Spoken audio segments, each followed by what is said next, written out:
Welcome to Prashanth jewellers. చూడండి, ఇవన్నీ combos వస్తాయి. మీకు 1000 రూపీస్ నుంచి కాంబోస్ స్టార్ట్ అవుతాయి. మళ్ళీ ఇదే విధంగా ఇలా వస్తే ఇక్కడ నెక్లెస్లు వస్తాయి.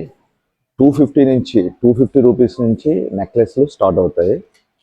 అదేవిధంగా ఇక్కడికి వస్తే ఇక్కడ కూడా మీకు 500 నుంచి స్టార్ట్ అవుతాయి.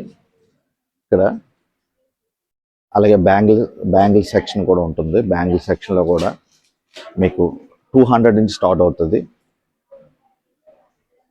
ఆ విధంగా బీట్ సెక్షన్ కూడా అటు సైడ్ ఉంటాయి. నల్లపూసలు బ్లాక్ బీట్స్ అయితే మీకు 80 రూపీస్ నుంచి స్టార్ట్ అవుతుంది. బ్లాక్ బీట్స్ ఇవన్నీ కూడా 80 రూపీస్ నుంచి స్టార్ట్ అవుతాయి. ఇవన్నీ కూడా చైన్స్ కూడా 100 రూపీస్ నుంచి స్టార్ట్ అవుతాయి. మీకు ఒకసారి విజిట్ చేయండి ప్రశాంత్ జ్యువెలర్స్ని. చాలా కలెక్షన్ అయితే ఉంది.